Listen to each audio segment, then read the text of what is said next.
Amma ba'd. Akhwani wa akhwati fiddin, azanillahu wa iyyakum. Alhamdulillah, di hari terakhir di bulan Ramadan 1446 Hijriah yang berbarokah ini, karena hilal posisinya tidak terlihat se-Nusantara tadi malam, maka diputuskan oleh Kementerian Agama negeri kita hari ini adalah ikmal Ramadan 30 dini hari.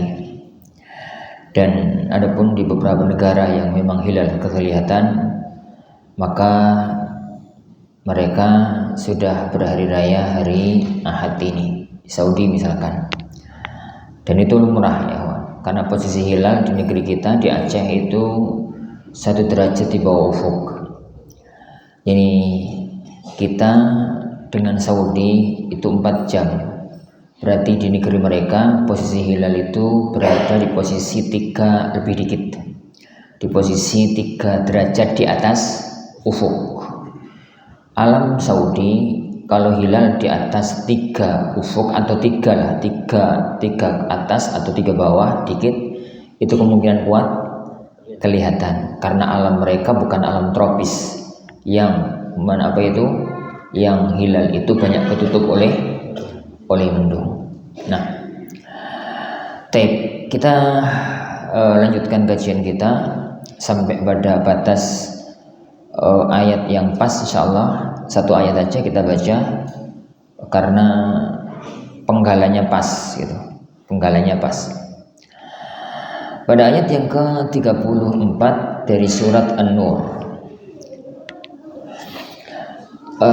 Allah Subhanahu wa taala firman, "Wa laqad anzalna ilaikum ayatin bayyinat." Ayatin mubayyinat. Wa laqad anzalna, dan sungguh kami telah menurunkan kepada kalian ayat-ayat yang mubayyinat, wa bi fathil ya wa kasriha, dengan menfathah ya dan mengkasrah ya, mubayyinat. Jadi mengfathah ya mubayyinat, mengkasrah ya mubayyinat. Kalau mubayyinat itu isim maf'ul, kalau mubayyinat itu isim fa'il. Ini fi hadhihi surah, di dalam surat ini, buyyina fiha ma dzukir, dijelaskan di dalamnya apa yang telah disebutkan.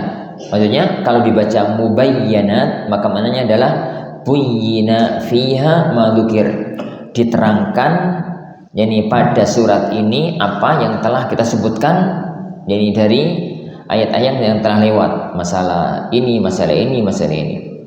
Au bayyanathu, atau kalau kita baca mubayyinat maka berarti sungguh kami telah menurunkan kepada kalian ayat-ayat yang menjelaskan, Wa masalan khabaran ajiba, dan masalan maknanya adalah satu berita yang menakjubkan, yang mengagumkan. Wa huwa khabaru Aisyah, itu adalah cerita tentang ibunda Aisyah radhiyallahu anha, minal ladzina khalau min qablikum, dari kalangan orang-orang yang telah lewat sebelum kalian. Ai min jinsi amsalihim, sejenis dengan permisalan mereka, contoh-contoh mereka. Ai akhbarihim al-ajibah, yakni berita-berita tentang mereka yang menakjubkan. Ka khabari Yusuf wa Maryam, semacam berita tentang Nabi Yusuf dan tentang Maryam. Bacanya para ikhwan azanillahu wa iyyakum. Cerita yang terdapat dalam ayat ini berkaitan dengan tuduhan ibunda Aisyah berbuat zina, itu termasuk di antara kisah-kisah yang unik, kisah-kisah yang aneh gitu. Sebagaimana kisah sebelumnya, ada kisah tentang Yusuf, ada kisah tentang Maryam. Yusuf, bagaimana beliau mampu keluar dari dosa zina, padahal secara perhitungan akal Yusuf itu nggak bisa keluar dari perhitungan dosa zina, dari terjerumus dalam dosa zina. Pertama, karena yang goda itu wanita dzu hasabin wa mal, wis wayu terus sugih, Nah, nek kapan sing goda wis mbah-mbah umur 80 ya wis. Terus kemudian aku mampu terhindar dari zina, ya wajar. kabeh wong iso. Tapi yang goda itu adalah wanita istri seorang bendahara negara yang terkenal kecantikannya. Yang kedua, posisinya sepi ra ono wong pada satupun manusia. Jadi Yusuf itu digoda bukan menggoda. Yang goda wanita cantik yang memiliki kekuasaan, memiliki harta. Posisi rumah tidak ada orang.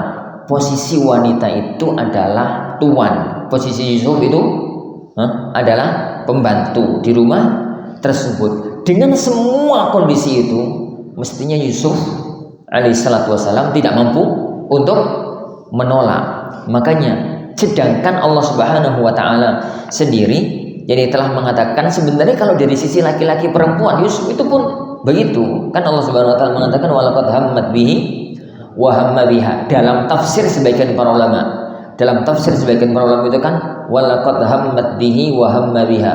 Jadi wanita itu wis kepingin ning Yusuf aslinya juga kepingin itu dalam tafsir sebagian para ulama, meskipun di sana ada tafsir-tafsir yang lain. Tapi kemudian Nabiullah Yusuf melihat tanda-tanda kekuasaan Allah Subhanahu wa taala sehingga beliau bisa keluar dari jeratan dosa yang sangat berbahaya tersebut. Sebagaimana juga kisah Maryam,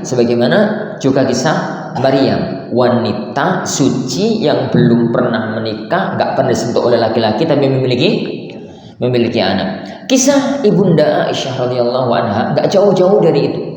Bagaimana katakan kemarin, tidak mengherankannya ya kawan. La wong sing nuduh itu tokoh munafik, yang dituduh itu istrinya Nabi. Lah kok ono orang mukmin yang percaya itu loh. Yang nuduh itu adalah musuh bebuyutannya Islam. Kemudian yang tertuduh itu adalah istrinya Rasulullah Shallallahu Alaihi Wasallam.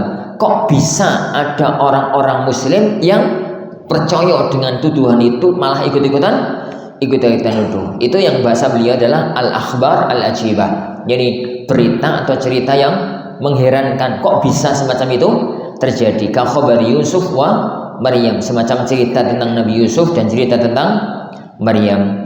Wa mau'izatan lil muttaqin, dan ini menjadi peringatan bagi orang-orang yang bertakwa. Ini adalah peringatan bagi orang-orang yang bertakwa. Fi qaulihi, dalam firman Allah Subhanahu wa taala, la ta'khudhukum bihima ra'fatun fi dinillah. Janganlah kalian itu merasa kasihan untuk menegakkan syariat rajam, syariat cambuk gitu ya, bagi orang-orang yang berbuat zina.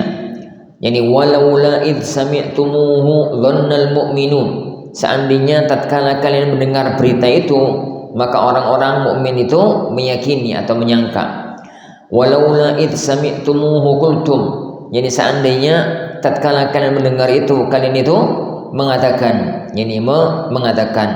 Dan juga firman Allah Subhanahu wa taala, ya'idzukumullahu an ta'udu, Allah memperingatkan kepada kalian untuk kalian itu jangan balik lagi kepada perbuatan yang semacam itu. Semua itu ujung-ujungnya adalah wa mau'izatan lil muttaqin, adalah untuk peringatan kepada orang-orang yang bertakwa. Wa takhsisuha bil muttaqin, dan ayat ini atau surat ini peringatan dikhususkan untuk orang-orang yang bertakwa, li'annahum al-muntafi'una biha, karena mereka adalah orang-orang yang bisa mengambil manfaat dengan peringatan tersebut. Sebenarnya peringatan itu untuk semua manusia, baik yang takwa maupun tidak, baik yang mukmin maupun tidak. Al-Quran itu peringatan untuk semua manusia. Tapi karena orang-orang kafir tidak mau mengambil peringatan, yang bisa mengambil peringatan hanyalah orang-orang yang bertakwa, maka Allah Subhanahu wa taala menyatakan ayat itu atau ayat-ayat ini hanya untuk